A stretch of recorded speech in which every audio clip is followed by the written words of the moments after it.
So the talk is going to be split like this, but I'm going to introduce a little bit of quantum reservoir computing for anyone that maybe don't know. And explain a little bit about the experimental quantum reservoir computing. Then I'm going to explain the experimental setup, and I'm going to dedicate two sections to two different strategies to scale the initially proposed experimental setup. So going to reservoir computing very briefly, reservoir computing is a machine learning framework that is suitable for time series processing. Usually it is split in three layers. We have the input layer, the substrate or the reservoir layer, and the output layer. I don't know if you can see my pointer, my mouse, okay.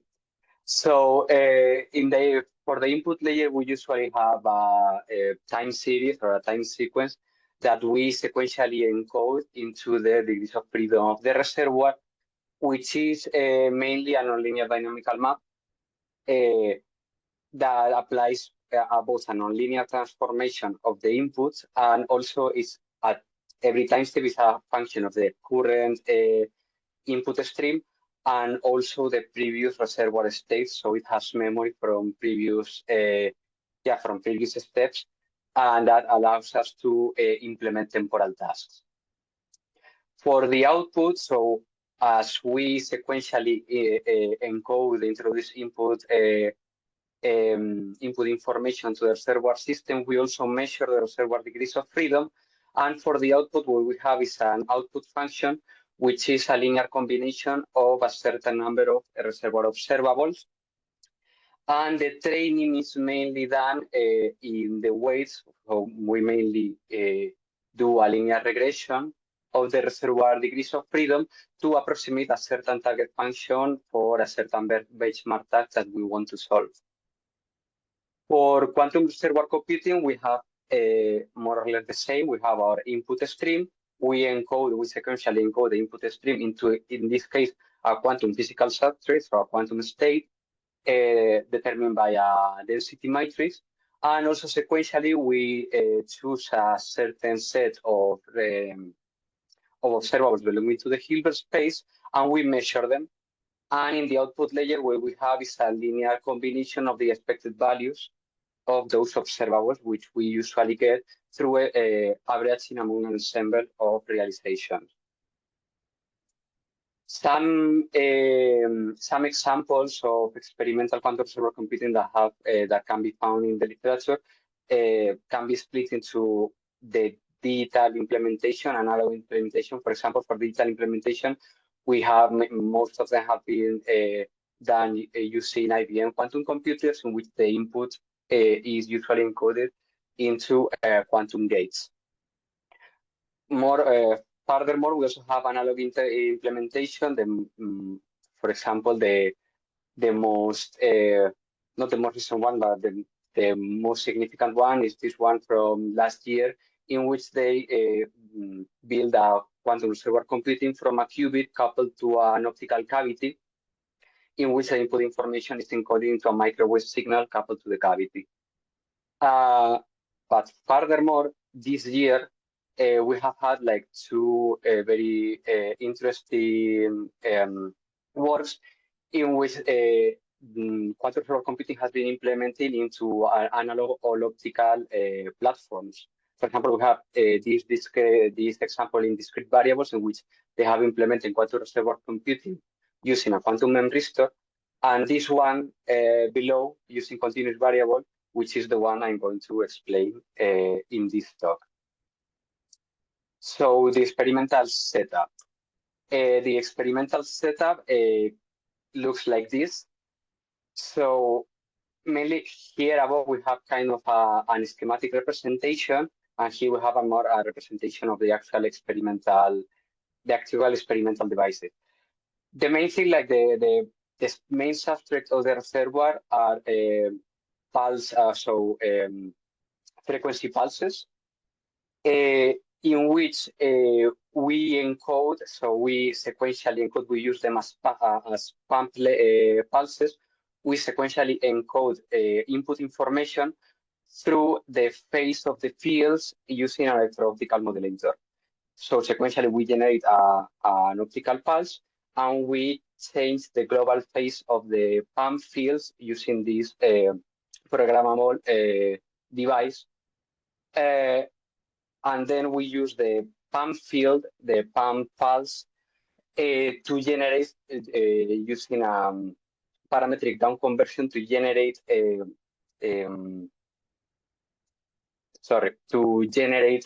squeeze states. So, for example, the input would be in this place using the electro-optical modulator. The parametric down conversion can serve as a kind of a Hamiltonian transformation in which we pass from the PAM field to a certain number of squeeze states, which are rotated with a phase which is proportional to the input that we have encoded. And finally, we measure the squeeze states, the squeeze pulse, and we also use the measured observables as feedback. So with the electro-optical modulator, we use them both as a way to encode the input and to implement a feedback memory of the observables from the previous steps. Like a more rough way of putting it would be that we generate in this scheme, we generate our squeezed states, and we rotate them through a global phase rotation, which is a function both of the encoded input at each time step and also the observables that we have detected from the previous steps. In this case, the rotation is global, so all the squeeze states in the frequency domain are rotated the same angle. This is an example of the output from the experimental output from the Homodyne detector. So here we have the observables, 3 different observables, as a function of the input. And here we can see like 2 different experimental realizations. This one in the left is a very low noise experimental realization, but usually what Iris and Johan have been getting in the experiment is something more similar to this, which is a quite noisy curves. So what can we implement in this experimental setting? So as a very easy task to implement, having only one single mode, one single squeeze state, we have the temporal XOR. So in this case, we generate an input sequence of random bits of zeros and ones. And at each time step, we encode the phase of the squeeze states is a linear function of the input and also an observable of the previous step. And the target function is to implement an XOR gate of the current input and the previous input. So the XOR gate yields a 0 if both inputs are the same and gives a 1 otherwise. So it's both a nonlinear gate, which also requires at least a memory from one step in the past. In this case, we have the output from one realization. In orange, we have like the experimental prediction, and we actually see that we get an accuracy of more or less 96%. These are experimental actually. This is actually gotten directly from the experiment. And what we wanted to do with this, well, first we have seen that we can do some very simple temporal tasks, but we also want to implement to generate a digital twin of the experiment. So we want to get a simulation that mimics the experimental noise conditions of the experiment to maybe try to check some benchmarks beyond what was experimentally possible in the laboratory. So we have run simulations of this setup, and actually what we have done is For example, we have mimic the same parameters in. Here are the observables for the noiseless simulation, and we actually see that if we add Gaussian noise, we can more or less mimic the conditions of the experiment. For example, here I have shown the accuracy of the XOR task as a function of the training size, both for the experiment above and the simulations below. Each one of the curves corresponds to different noise levels. In the case of the experiments, it's different noise, which is dependent on the environment. And what we do with the simulation is that we try to mimic this condition with different intensities of Gaussian noise. And we actually see how, by tweaking the Gaussian noise, we can actually get very close, like very close performances to those of the experiment. Now I'm going to move to spatial multiplexing. So right now we have seen the performance in one very simple task in which we only have one squeeze state, one single mode. So how can we scale this?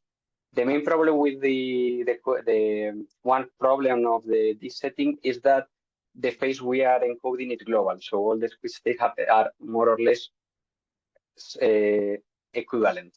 So there is not a lot of expressivity in the system when we try to scale by the number of modes in the frequency domain. What we can do is that we can implement the spatial multiplexing, which mainly means that we have a certain number of similar but not equal reservoirs in which we do exactly the same protocol, the same phase encoding protocol, but now we mix all of the observables into a feedback mask and feed that feedback mask to all of the reservoirs. So each one of the reservoirs has information from the other ones via the feedback mask. So in practice, what we do is that we actually implement a network that has classical connections. So we have quantum states, but they are connected classically via the feedback. This is, for example, an example of how the phase of each one of the reservoirs is dependent on the input and also dependent of the sum of the observables of each one of the other reservoirs. With this, for example, we have tested it with the linear memory task, in which now we have also a random sequence of inputs, and the target is to retrieve an input from certain time steps in the past, or with a certain delay. For example, here we have used 5 reservoirs. These are experimental predictions. And we have tried to retrieve the input at one time step in the past, so with delay 1. And we can see that more or less it is able to more or less implement the prediction with a little bit of error. Here, for example, we have also seen the performance. We also show the performance for the linear memory task, but now for varying, so the performance is measured using the capacity, which is the normalized covariance of the predicted values and the target values. And we show this memory capacity as a function of the delay of the target input that we want to reproduce for varying numbers of reservoirs using spatial multiplexing, so 1, 3, and 5. We see we are also showing both the experimental results and the simulated ones using the digital twin with mimicking the experimental conditions, and we see 2 things from this picture. First is that the performance improves a little bit when we scale the number of reservoirs. So there's a little bit of scalability there. And also that we are able to successfully mimic or faithfully match the experimental results using the digital twin.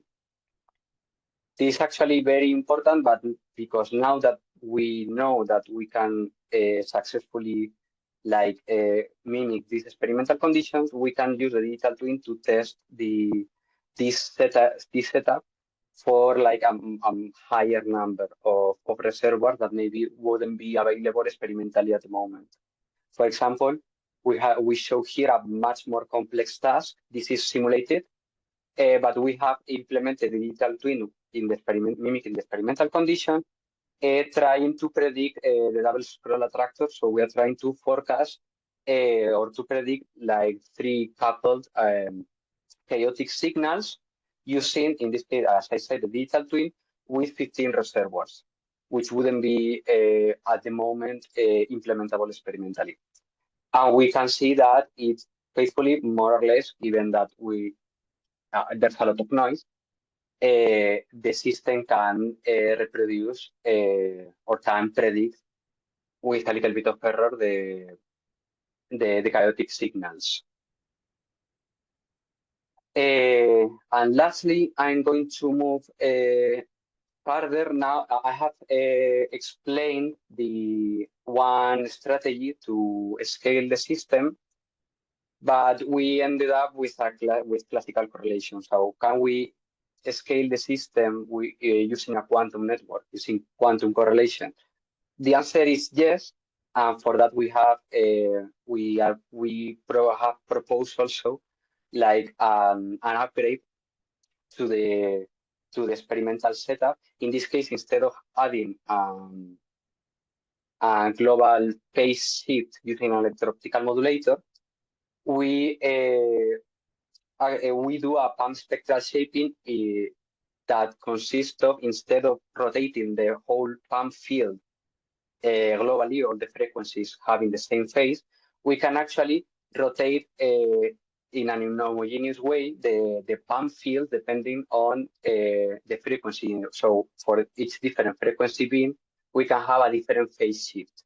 And this actually adds a lot of expressivity to the reservoir. And indeed, we can consider scaling the reservoir instead of using spatial multiplexing on the classical network. We can scale it in a quantum way, so having a network of multi-mode squeeze states that are entangled. Here at the right, I show I depict the kernel quality, which is a measure of expressivity. Mainly, it counts how many of the reservoir observables are linearly independent as a function of the size of the network into different scenarios. So the first scenario is in which we only have one PAM frequency and is equivalent to the global phase encoding that we were using previously, and we see how the number of linearly independent observables gets stacked, so it doesn't increase as we increase the size of the system, and that actually means a very low expressivity. While if we consider more pump modes, so we have more expressivity in the pump in the Hamiltonian, we see how this rank increases as we increase the size of the network. Here, for example, it is depicted the Pearson correlation of the Pearson correlations of the observables for these two scenarios. So the scenario in which we only had one pump mode, so the identical scenario are the global phase, we have that most of our observables are very highly, like extremely correlated. So that's why we had like so low linear independency. And in the other case, when we increase the number of pump bonds, we see how these correlations get closer and closer to zero, and that's why the reservoir is much more expressive. So the talk was going to finish here. I'm going to, because I have a little bit of time, I'm going to just also show one more result. Sorry, I saved it for the end of the presentation. Here I just show this last pump shaping for the parity check task. So this is kind of an extension of the temporal XOR task, which is a nonlinear function that both require a high nonlinearity and memory. And I have here where we show the accuracy of the test set as a function of the delay of the parity check and for this different scenario. And we can see how for a higher number of pump modes, so this capital N, and a higher number of reservoir modes, indeed, we actually get with the experimental, this is the digital twin, with the good, like the realistic experimental condition, we're actually able to get a quite nice accuracy of like 100% up to delay 3, which given a system with noise is actually very good. Going back, sorry for this. I'm just moving to the conclusions. So mainly we have shown that we have implemented quantum server computing in our optical continuous variable platform for the first time experimentally. The platform displays both memory and nonlinearity, and with the minimal resources, it's able to solve simple benchmark tasks, temporal tasks. We have built a digital twin that is able to mimic the experimental condition, and we have used it to test it further for much more complex tasks using spatial multiplexing. And also we have proposed a way to go beyond classical correlation and using pump spectral shaping to get quantum server computing, but in this case with a quantum network. And this would be it. I am on time, so thank you for listening. So thank you, Jorge, for your presentation. We have time for questions. But whoever wants to make a question, just start.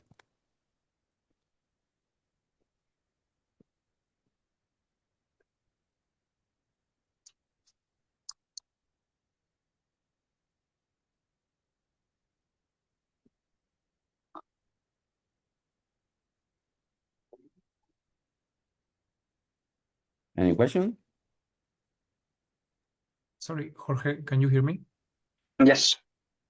I was looking in the paper and I'm not sure. Did you try to find or optimize different masks for the feedback, for incoherent We try feedback?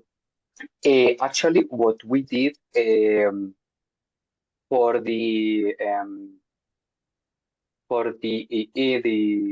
first setup, the global phase setup,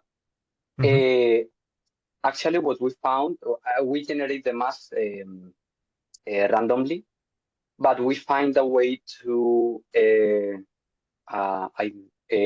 have find a way to get a good performance in general by just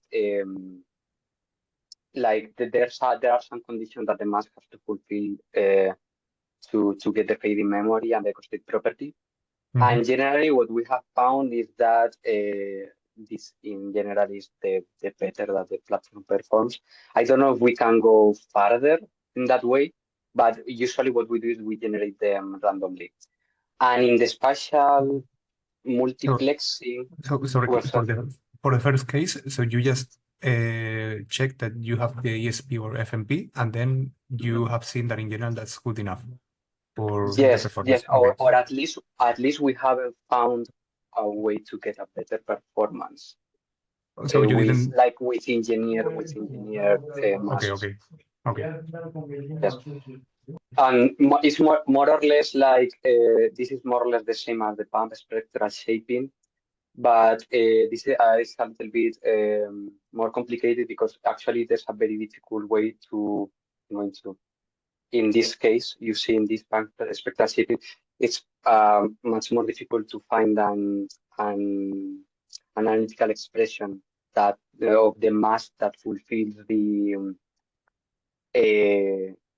both properties. So usually what we have done is just repeat, like get random matrices until we get one that fulfills both properties. And in general, we have found that it works well as well. And so you're mentioning that you are randomly sampling the masks for the first case and here for the spectral shaping, but don't you have any condition from the previous papers for fulfilling these? Yes, sorry. For the first one, we have like an expression like actually it's quite similar to, because the equations are a little bit similar to those of an ecosystem network. So it's a little bit easier to find an analytical expression to fulfill both expressions. But in this second case, it is much more difficult. At least we haven't found an analytical expression yet. Okay, thanks. So any other questions for Jorge?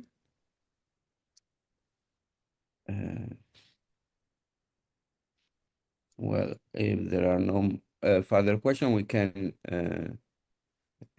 thank Jorge again and start the presentation of Battery Alibi. Thank you. Maybe I think you can share the screen.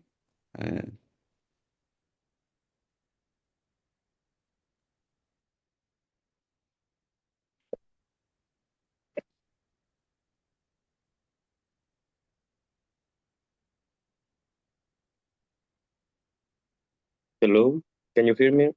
Yes. And can you see the screen? We can see the screen, yes. Okay, so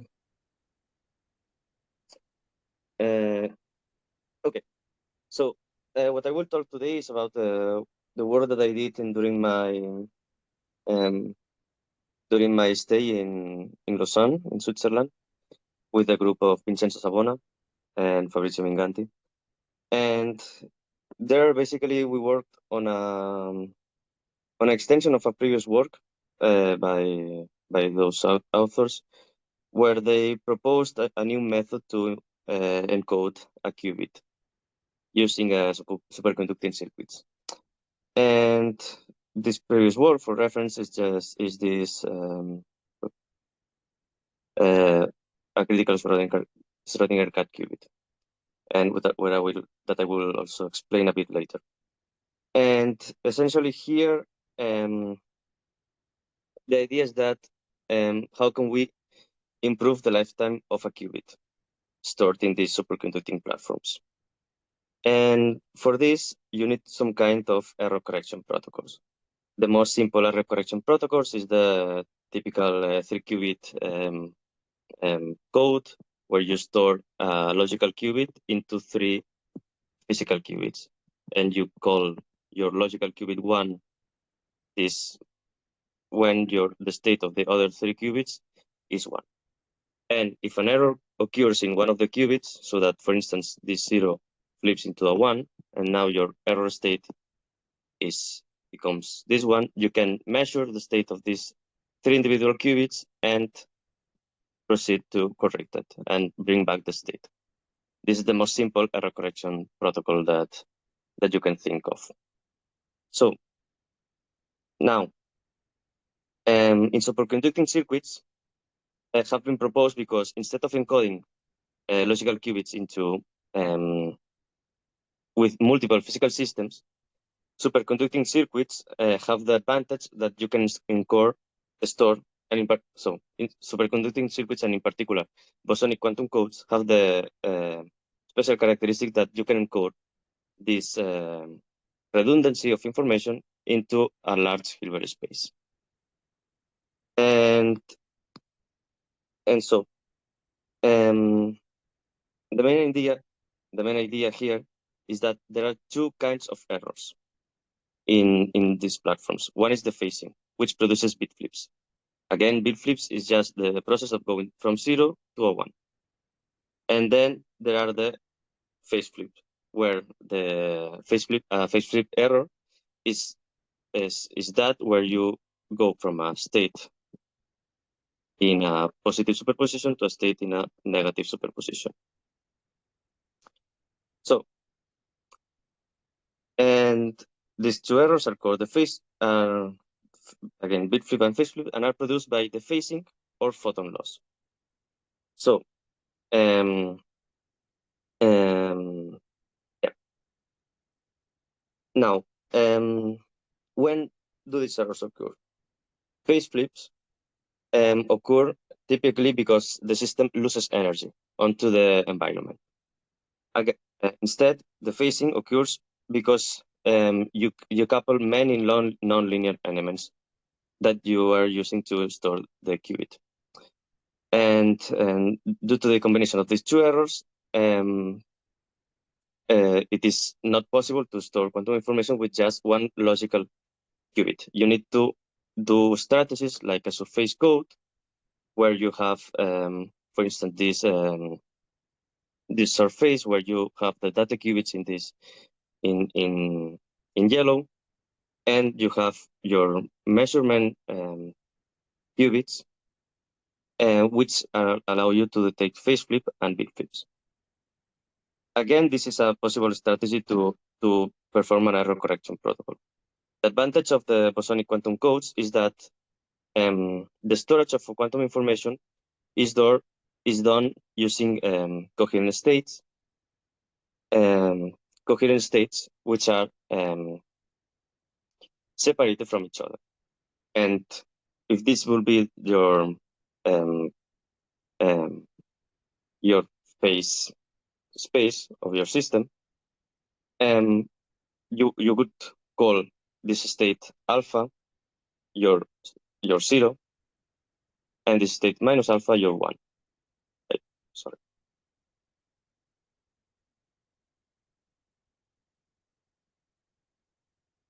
And this defines the qubit in these bosonic quantum codes. Cut states are again combinations of this superposition of these two states. So the positive cut state, which contains coherences and negativities here in the center of the phase space, it's just the combination of a positive coherent state plus a negative coherent state. The advantage of this encoding is that these codes are noise biased. What this means is that these two kinds of errors that I explained, the phase flip and bit flip,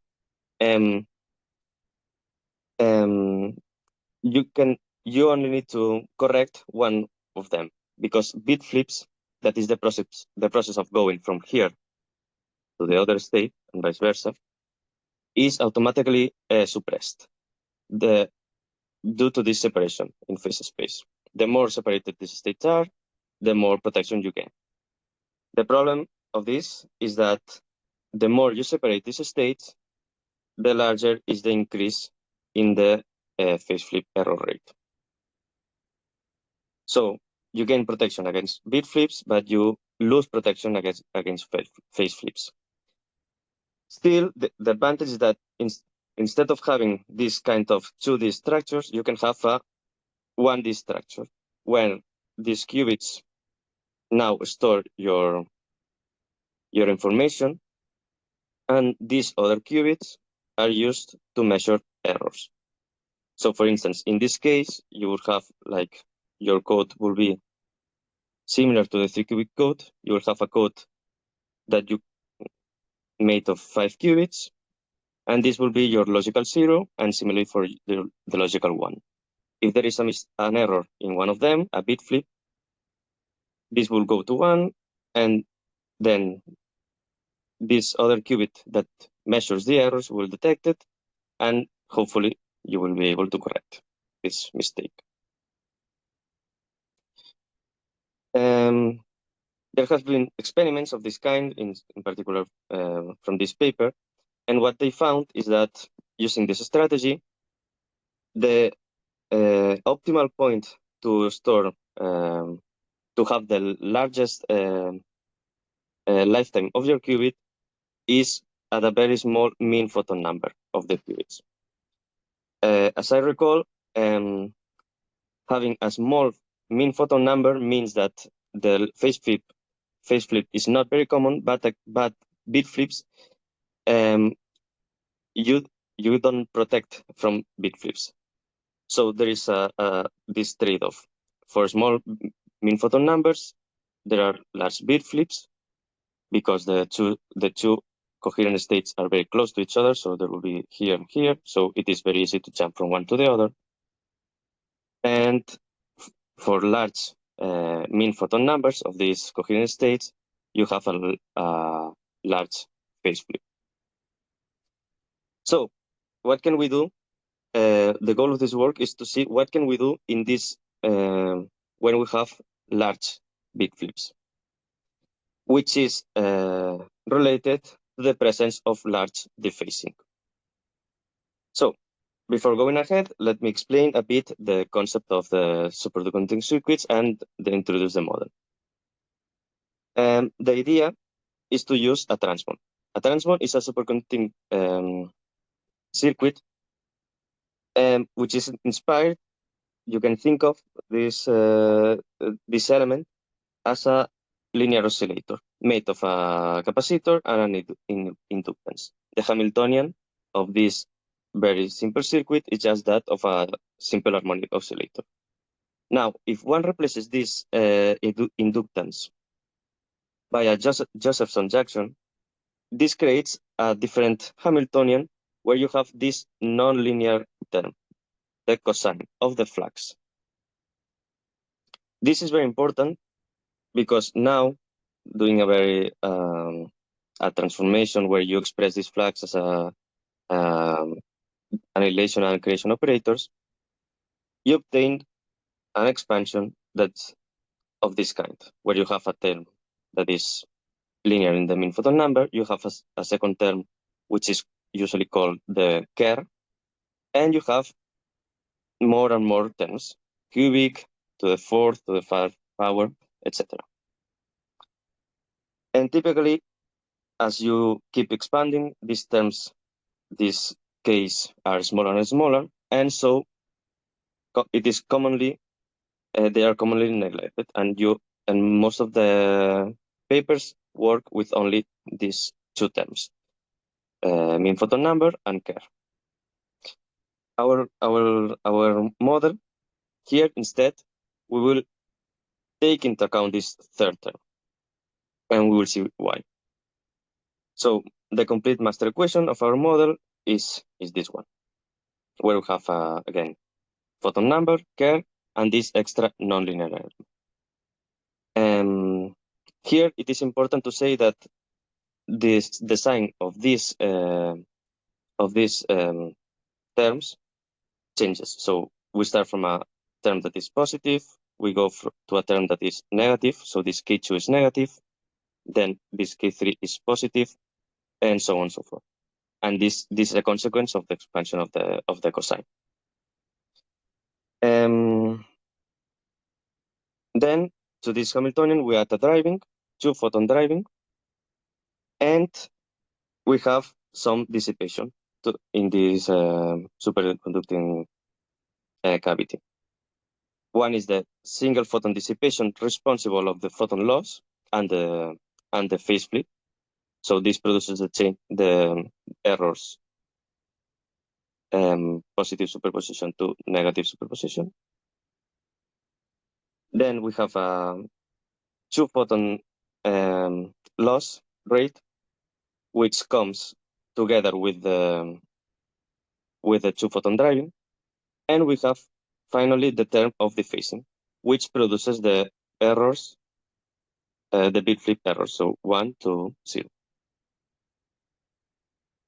So with this, let me introduce how we store the information. The idea, at first, if we just consider the most common terms, which are the tuning and Kerr, we have this block sphere here. So alpha is our 0, minus alpha is our 1, and in the x-axis we have the positive cut and the negative cut, which is these two states. And K1, so single photon produces flips from positive to negative cuts, and the phasing produces flips from 0 to 1. Again, as I said, the more separated these two states are, the more separated are alpha and minus alpha, the smaller is this rate, but the larger is the rate from positive cut to negative cut. So in order to reduce this trade-off between large cuts and large dephasing, we consider the extra term, so K3. When we do so, we go from this picture to this combined picture. So now our phase space is not only consists of two alphas, two opposite alphas, but of 4 alphas. And that is, we have 2 block spheres where we can store our information. The smaller sphere, the original one, that we will call our code space, and the large block sphere called the error space. This is characterized by an alpha height that is much larger than alpha. Okay, and now the idea is that the still phase flip errors occur going from positive cuts to negative cuts, but now bit flip errors do not occur between alpha and minus alpha as before, but between alpha and alpha high, and from minus alpha to minus alpha high. And this is very interesting because now we have a way to detect if an error has occurred. Because again, if before we had, for instance, our logical state, that will be our 5 zeros, before we'll have an error, and this will convert our state into, for instance, 001, 01. And the only way to detect this state, this error, was by measuring if any of the individual physical qubits changed its state. But this destroyed quantum information. Now, instead of going from here to there, we go from here to a state that is 0, 0, 0 high, 0, 0. And this has the advantage that we can measure that the state has an error without destroying the quantum information stored. So this means that if our state was a cut state, if our state was, for instance, the cut, the positive cut, and we had 0, 0, 0, 0, 0 plus 1, 1, 1, 1, 1, an error will produce a change 0, 0, 0 high, 0, 0, 1, 1, 1, 1 high, 1, 0, 1, 1. Just by measuring the mean photon number of each of these individual physical qubits, we're able to detect where is the error and correct it by doing an operation that I will explain later on. And so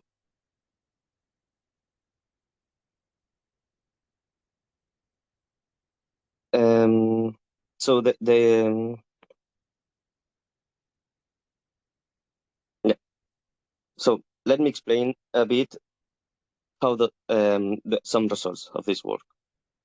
So if you remember, our original equation was the tuning plus Kerr,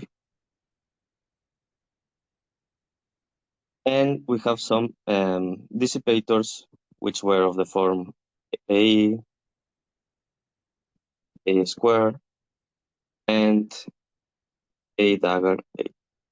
This last one responsible of bit flips, this first one responsible of phase flips. When typical proposals for these cuts are for instance, dissipative, where we eliminate the care, we suppress this. And just by doing so, we obtain that the bit flip error rate decreases exponentially as the mean photon number increases. Now, another possible strategy is the care, where the term that we remove is this other one, the 2-photon dissipation. This doesn't produce any correction on the bit flip error time as you increase the mean photon number. But you can do other strategies where you combine, for instance, the care and the dissipative. So both of them are activated. This is called the hybrid strategy. And you see that there is a point for very small defacing where you see that we again gain this protection as you increase the mean photon number. And finally, there is the critical cut, which is the work that I showed you before, which also adds a large detuning. And just by adding this large detuning, we get this exponential scaling of the bit flip type. Even for large values of the defacing. But what we have found is that there is some limit. So for very large defacing, these values flatter. And why is that? So if we go to the phase space of our 4 different systems, we have the dissipative cut. Again, this only has 2-photon dissipation. If there is if our qubit is stored in 0, that will be in this case, and there is a fluctuation that moves this state out of our equilibrium state, then it will be easily brought back just by the dynamics of our phase space. So the arrows point again to the encoding manifold. In care or hybrid cuts, where we have no 2-photon dissipation but just K2 or the tuning, any error that occurs here that moves the state out of the equilibrium, for instance, a single photon loss or a defacing, will make the state oscillate, and eventually it will be very easily brought back to the other state, producing a very large probability of bit flips. For critical cuts, hybrid means that there is some 2-photon dissipation. Critical cuts mean that there is some detuning, very large detuning. In this scenario, what you have is that a state that starts in 0, for instance, and there is some error that brings it out of the encoding manifold, produces an oscillation that may eventually bring the state to this vacuum state. This vacuum doesn't store quantum information, but allows us to detect if an error has occurred. However, since we don't know where it comes from, this error, we cannot correct, as it could originate from any of the 2 possible lobes. The virtue of the chiral, so our case where we also include K3, is that, as I told before, any error here that brings the state out of the manifold is brought to one of the lobes in the high manifold, and in particular using this chiral structure where the left goes to the top and the right goes to the bottom, allowing us to detect, not only detect as in the critical, but also correct. So we are able to then bring the state back to the original position. And this allows us to obtain these results where the critical cut, which was the best known strategy so far, now for large defacing values, so for large bit flips, it is no longer the optimal one, but we have our strategy, the chiral cut, has a better protection against bit flips, which means that we can store quantum information for a longer period of time.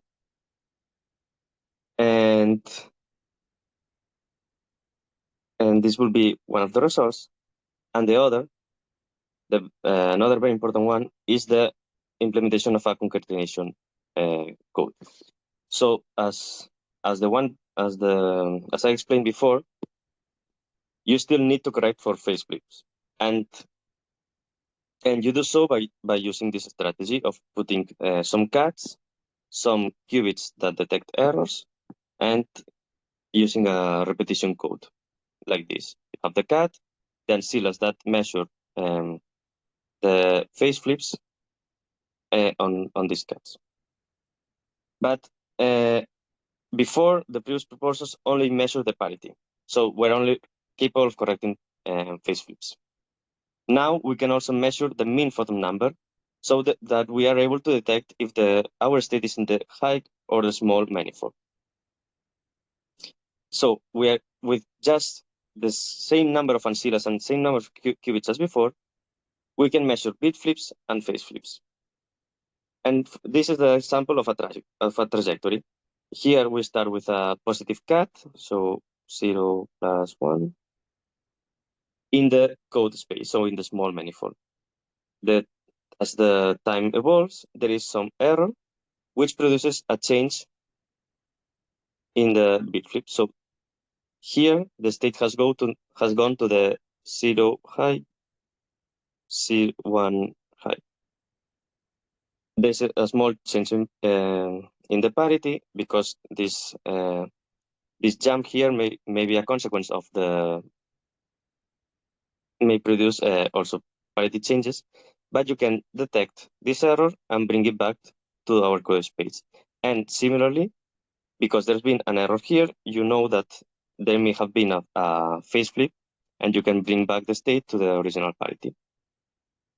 But there can be cases where there is only phase flips. For instance, here, in this case, there is a phase flip, but there is no bit flip, or cases where there is a bit flip, so the state goes to the small, from the small to the high manifold, but there is no change in parity, or a very small change in the parity of the state, which you can again correct.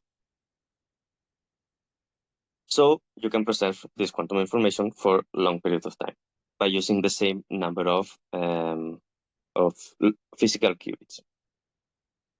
And yeah, this will be all. Okay, thanks, Adrián. Time for questions.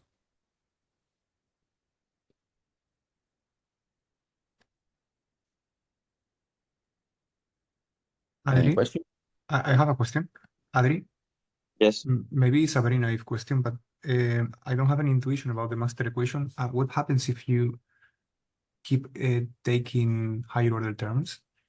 So, I mean, can you still keep trying to find new? Yes, yes.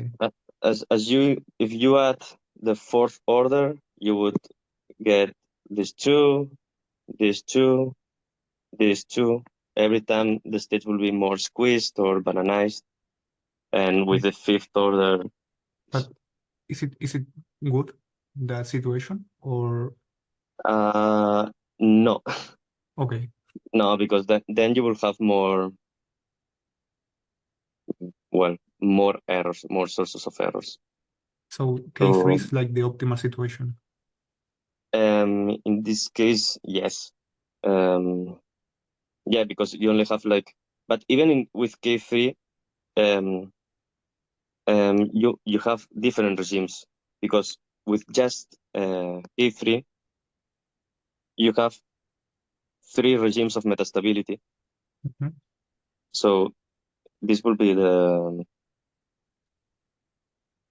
here we have the 2-photon driving, and here in the y-axis the mean photon number of the steady state. There is a first regime where the steady state is just the vacuum, so you cannot use this initial regime.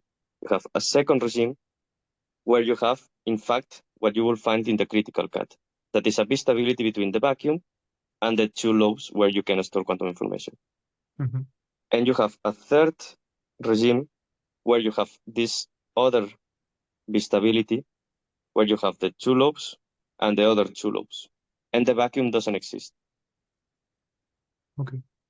So it is only in this small regime with K3 activated that you can have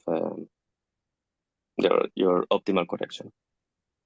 But you are saying that if you go for higher order terms, this kind of small regime disappears, or so you have more possibilities, or I don't know if I mean, if you go to higher nonlinear terms, you may still find this regime. So, okay. but then there is a problem of engineering more and more terms. Okay. Thanks. Okay, more questions?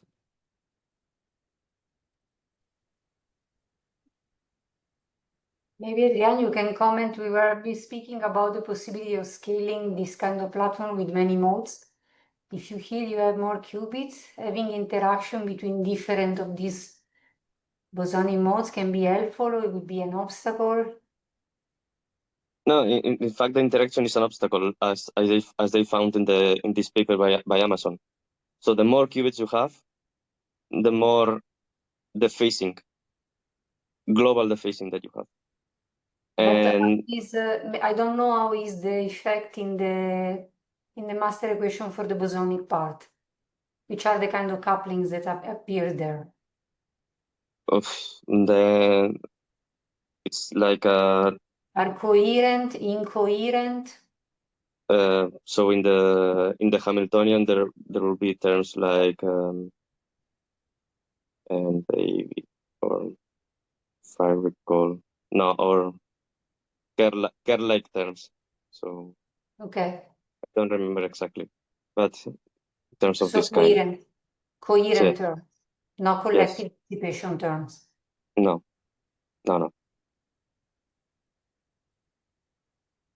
Okay, I wanted to, Andrea, to ask you to comment a bit about the experimental difficult to implement these higher order terms. Is it something that can be done with today's technologies or not?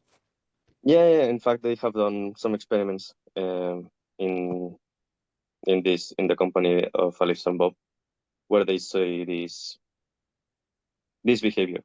So the existence of these 4 lobes. So as I was telling to Rodrigo, if you want to find this other situation where you have even more modes, then this will be a much bigger problem, because then you will need to engineer some K4 or K5, which are not directly consequence of the cosine potential. But the K3 that comes from the cosine, it is enough to engineer the 4 modes. So you don't have to do anything else. Let's say it comes for free. Okay, let's thank Adria again. And yeah, just to clarify, this is because K4 is, for instance, 6 orders of magnitude smaller than K2. 6 while K3 is just 2 orders of magnitude. So this still has a relatively large value. So to see its effects, but the effect of this K4, K5 need to be increased in order to see the extra lobes. Okay. No, thanks, Andrea. And now we move to Antonio. Hi, Antonio. Hi. We know it is very early in the morning. Well, not very early. It's 8:30 probably, right? No, we cannot hear you. no. Oh. It's going. So maybe. No, we cannot hear you. Do you hear me now? No, it's very noisy. Can you hear me? It's not Continuous the voice, Antonio is disturbed. Sorry? Speak now. Now it looks better. Try to speak. Antonio, say something. Oh, No. eh, No. you hear me? No, not well. Is it now Mm. better now? Try to say something else. Wait, No, it is not better actually.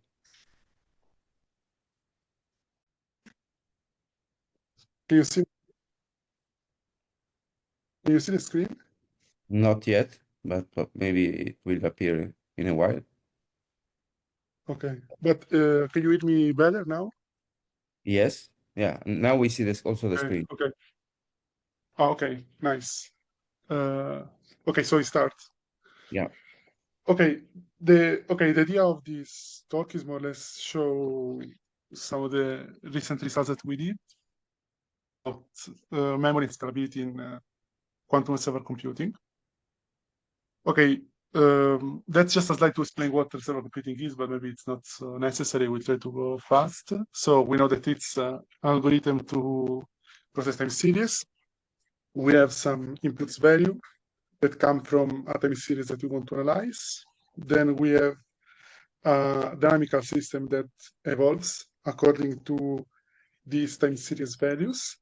And then in the third layer of the algorithms, what we do is to measure some observables from the dynamics of the substrate and taking a linear combination of them as an output.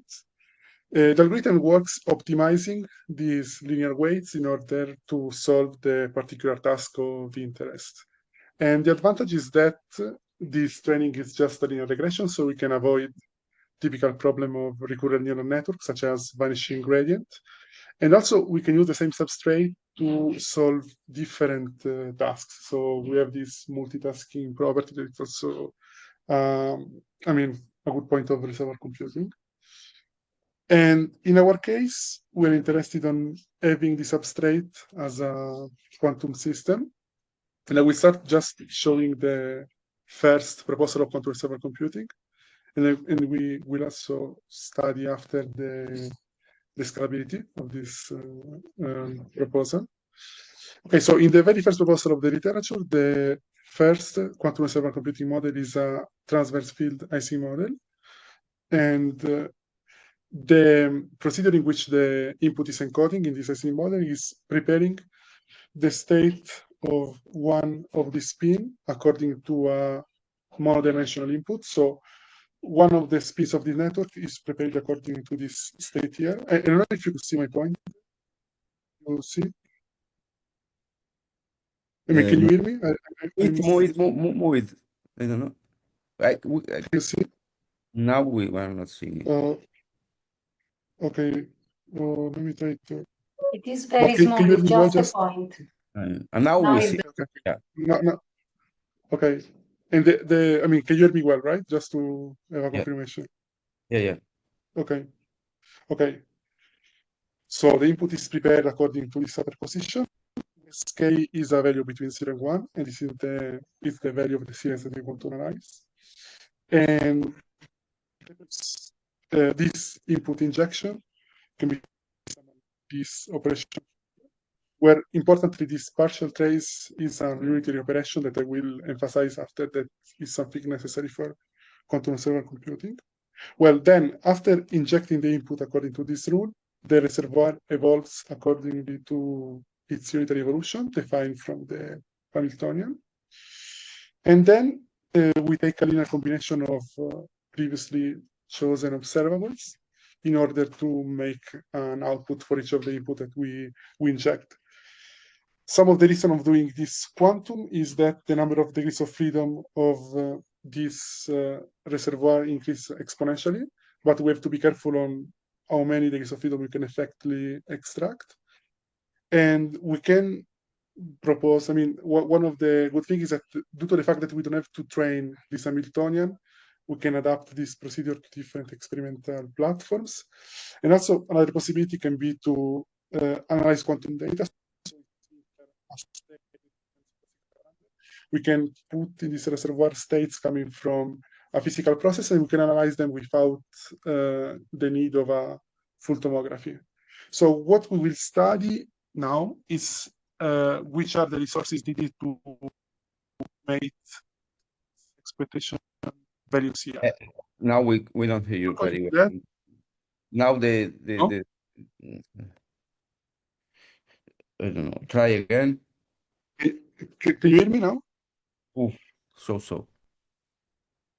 What Speak was the problem? Is it noisy I or? think the problem is the microphone. There is some noise when you speak. Try to speak to separate your mouth from the microphone. I don't know. Okay. I don't know because I have headphones, and so the microphone should be with the headphones. Maybe Maybe it's is it now better? I don't know if maybe it's the. Okay, now I'm closer to the laptop. Maybe I don't know if I'm using the microphone on the laptop. I mean, now I'm closer to the. Yeah, now it's much better. Is it better? Yeah. Okay. I'm closer to the laptop. Okay. So before going to this analysis, I want just to underline that we need not all the dynamical system can be good reservoirs, and some properties have to be fulfilled. And what we need is the validity of this eco-state property. That means that the reservoir states will be independent from the initial condition and will tend to converge to, if we take, let's say, two different initial conditions, we inject to these two initial conditions the same time series, we expect that the two reservoirs final state will converge to the same final one. So the reservoir state has to be a well-defined function of the injected series. Under continuity hypothesis, this also implies the fading memory properties, which means that the reservoir state is a function of recent input history. So we have a time scale, let's say, that defines the dependency of the reservoir state from the previous inputs. Okay, so let's go into Antonio, can you hide? There is a part on the last row of your presentation when they say interrompi condivisione, nascondi. Try to hide it. Okay, I thought you were not seeing that. Sorry. Okay. Okay. So now regarding the model I showed before about the Ising model, we know that the validity of the eco-state property can be related to the phases of the Hamiltonian. And in particular, I can also show you an example in which we compute the difference between condition after injecting 100 random inputs. And we can see that this difference tends to converge in this blue region here. And I would say that this is as it has been already studied, this is a thermal phase of this Hamiltonian, in which we can say that the Hamiltonian is scrambling the information on from the input in which from the qubit in which the input is injected to all the other qubits in the network. And we want to study what happens here and which are the resources needed to extract the output observables, assuming to work in this region. Okay, what it has been conjectures about chaotic Hamiltonian is that when we assume that they work as scramblers, we can consider that this unitary evolution here can be considered a sample from a 2-design distribution. And this means that the distribution of this unitary can coincide with the hard distribution of random unitaries up to the second order moment. And in the case of symmetries, this distribution also needs to fulfill the constraint of the symmetries that this Hamiltonian also has. But if we start without any symmetry, what we can say just from random matrix theory arguments is that at each time step, the state of the reservoir is well approximated with the fully mixed state. And this means, informally, that if we want to compute the expectation, approximate the expectation value of an observable, of any observable, O, we need an exponential number of measurements to do that, because all the values will be concentrated around a number that does not really depends on the input that we're injecting. Meanwhile, if we have symmetries now, what we can say is that the reservoir state will take a more complicated form, and we can write it as a block diagonal states, so block diagonal matrix, in which these identities are related to the symmetry sectors that the symmetries of the Hamiltonian define. And these coefficients here are actually function of the input history. And the idea is that if we now have this block diagonal form, we can also find observables that do not concentrate. And the way of doing it is kind of simple, I would say. So we can simply choose observables that are proportional to this identity, which is the identity of each of the symmetry sectors. And we analytically show that in this case, we can avoid this concentration. But now, for giving you an example, we can consider the model that I showed from the beginning, and we can find possible symmetries to see how this theory works.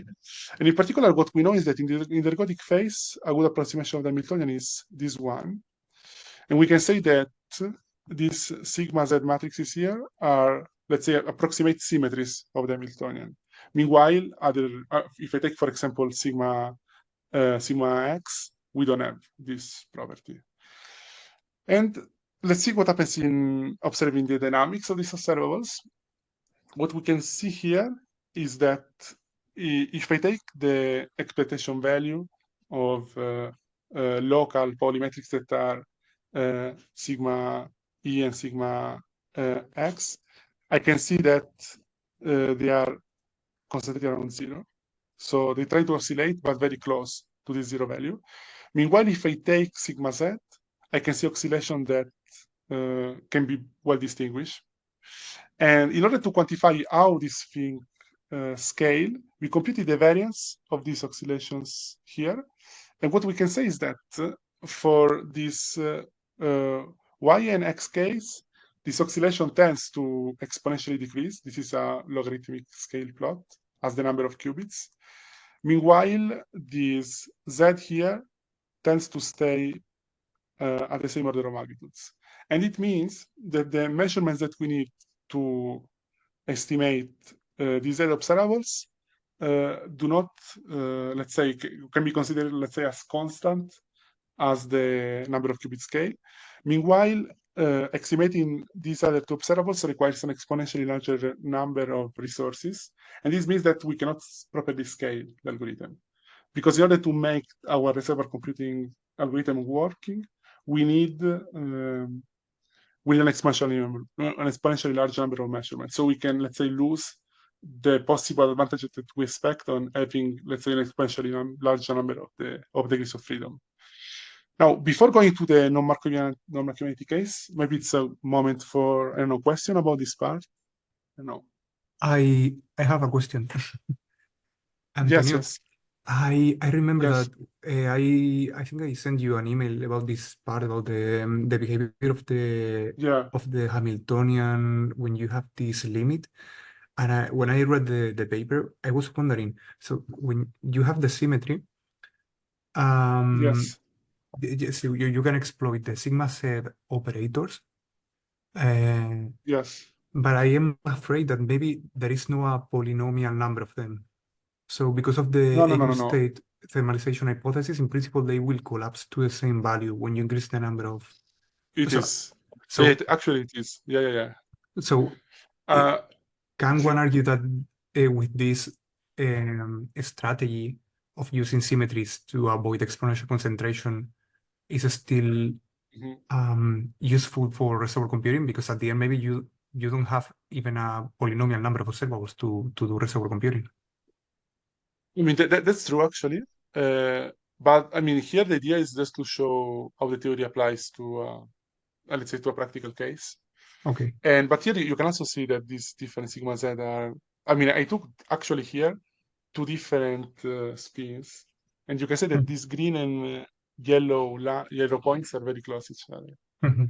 And we can also, I mean, also we can say from our calculation that we found that actually this sigma z can concentrate around the same value. Okay. So yeah. I would say that maybe we can find other models in which these symmetries can give you, I don't know, a polynomial number of observable, but we have to be careful Okay. for Yeah. sure. Okay. And so Yeah, actually about the eigenset, yes. so what I mean the happens eigenset with the, minimization, yes. sorry, continue. Yeah, sorry. No, just one thing is that you can also find the eigenset minimization here, let's say, where this alpha will be your exponential of the energy, and this E here is the subspacing, which let's say the space of states that have the same energy. So yeah, Okay. it's another way to see the eigenset minimization. Yeah. Okay. And what happens with the correlations, with the higher correlations of sigma z? Because I don't remember if I checked when. Okay, in So- this case, what we can say is that, like you mean, I don't know, 2-order moments, for example, Yes. and these kind of things. What you can show is that, okay, what is true is that if you measure just one sigma z, you can actually like derive all the other moments because you don't have entanglement in these states that defines all each of these symmetry class. But what you can find is independent observable at least, but just measuring one, because in we can say that each can be related to a different moment. That's one thing. So let's say that I mean, I would say that the independence of different moments is translated to the independence of this. You can do this mapping. So you know, a possible strategy for finding a polynomial number observable, you can just measure, let's say, one sigma z, and then use it to reconstruct alpha here. I don't know if it's clear. We could not understand your last sentence. There was no. Can you repeat? I mean, once you measure, once you measure this value, you can use this number for computing classically other independent functions that are these different in the dynamics. So let's say that you can find the higher order moment just with the first order moment, and use it to maybe build an output layer. Okay, yeah. But the real information that you need quantumly is just one sigma z exponential value. Yeah. Okay. Thanks. Okay, so going now to the non-Markovitch case, another question that we explored is what happens if the map that generates our reservoir evolution is non-Markovian, actually. In the sample before, the map was belonging to our, let's say, models. And we wanted to say, okay, what happens if in my map I have also the dependencies of previous states inside? And okay, we found, let's say, an answer. And the idea is that, I mean, what we analytically found is that the memory of the system can change between these two cases. And okay, what we have shown is that for Markovian reservoir, we know that the memory will be erased exponentially fast over time. And it means that if we want to reconstruct a function of inputs, which are delayed by a value that we said it is tau, we know that the capacity of reconstructing this functional will be essentially small in tau. And where this capacity is a matrix that you have probably defined in the previous talks, but just to say that when it's 1, it means that we have perfect prediction with the function that we want to reproduce. Meanwhile, when it's 0, we have a mismatch between prediction and targets. So the fact that this thing is small, it's let's say a memory decay. You can interpret this as an exponentially memory decay over time. And introducing non-Markovian maps allows to, let's say, go this scaling. And with you how? So I will take just an example to see how we can, let's say, overcome this delay. And we can consider a map Markovian part that applies to this convex combination of reservoir state. This is like an artificial way of introducing non-Markovianity. And we know that this lambda here is, let's say, tuning the non-Markovianity degree. When this lambda, for example, is 1, we know that we will go to the Markovian case because we will erase this term. Meanwhile, when we go closer to 1, this term will be more, say, go to a let's say, stronger non-Markovianity case. So to see what happens, let's plot this capacity of, let's say, of reconstructing the inputs up to a delay. And we know that in the fully Markovian case, we have an exponential decay that it is. Meanwhile, increasing non-Markovianity, you can see a peak that appears. And the interpretation is that with non-Markovianity, we can, let's say, make coincide 2 different time scales. Let's say, I mean, shorter time scale and longer one. And we can use for, let's say, I will show you application of how this coincidence of these time scales can be useful. And to do that, I will show a way of implementing non-Markovianity that is a bit more experimentally friendly, let's say. And okay, so we thought, okay, the idea is that I alternate 2 different evolutions in my reservoir updating rule.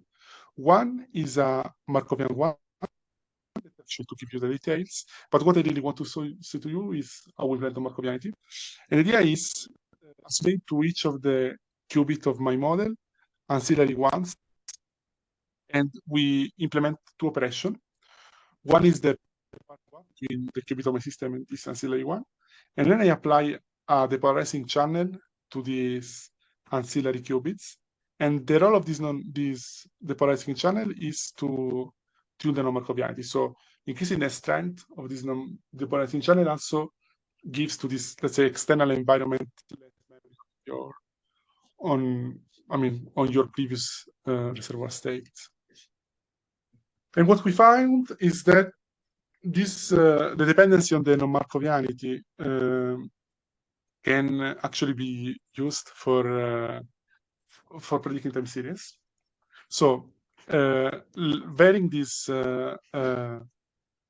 parameter, you can see that the best cases in which our system is able to forecast a chaotic time series, in this case is the time series, is a, let's say, a non-trivial function of this is of omega, and in particular the optimal case is in this between the Markovian. We cannot hear you, Antonio. Can you repeat the last part? Try to be closer to the computer. Yeah. Now I'm closer again. Okay. Yeah. I would say that the optimal case in which the performances are higher is in between the fully Markovian, let's say, most non-Markovian one, and in the middle we found that the system is able to better predict this chaotic time series. Okay, with this I can conclude. So we have time for questions. Okay, thanks, Antonio. Hi, can you hear me? Yes, we can. Okay. Yes.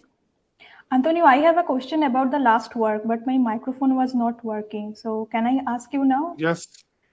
Okay. Sure.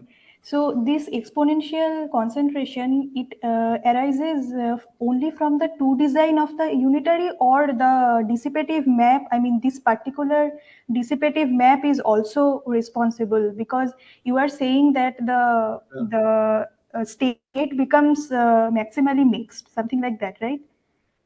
Yes. Actually, yes. Yeah, so that is out of this particular dissipation, or if you, I think I asked you before, but this point was not clear to me. So this mixedness arises due to this particular map, or if you consider these continuous dissipation, then can you say that the state is maximally mixed? It's not No, clear. actually, in this in this continuous dissipation case, this theory actually does not apply, because in Okay. order to say that the state is well approximated by the fully mixed one, I Yeah, need to work with this random unitary field. this particular, And yeah. also, yes. Also, the fact that the regime in which the reservoir is working is this scrambling regime is because also we are locally injecting the input. Meanwhile, in the continuous dissipation case, we are globally injecting the input with a magnetic field. So I don't know if we can find the concentration effects in this more general case. Yeah. Okay. I have another question. This might be a little stupid, but I was thinking about this similar work in the variational quantum circuits. So if you impose Yes. the symmetries of the data set, then you have these equivariant circuits, and then you have basically, you had an exponentially large space, and then imposing symmetries, you reduce it to a polynomially sized subspace. The number of parameters also reduces a lot. So, and it was of course proved recently that due to this reduction, it also becomes possible to effectively classically simulate these circuits. So do you think that this kind of possibility can arise in the reservoir computing as well, that if you reduce it to if you impose symmetries, the reservoir, the dynamics of the reservoir becomes less complex, and you lose the quantum features or quantum advantages. I mean, the question is not clearly defined, I know, but I'm just trying to find. Yes. No. I know what you mean. Actually, yeah. Okay. I think that there can be a connection, but the classical simulability, I'm not so sure. I mean, it can be.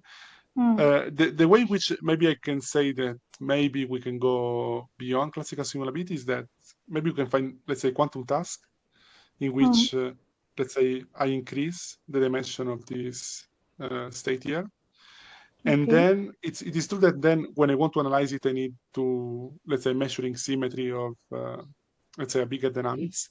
Or maybe this mapping between input state and symmetry's value can be non-trivial. So yeah, maybe that's a way to go beyond this classical simulability. But what is for sure true is that we are, let's say, decreasing the expressibility of the unitary, increasing the symmetries.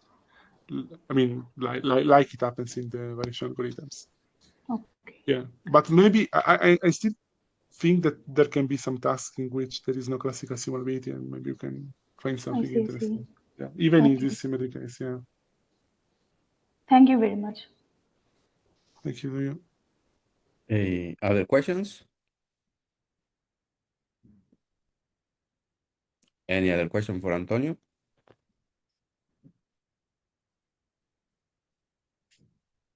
So if this is not the case, we can thank Antonio for the presentation, thank all the three speakers of this session, and can close the session.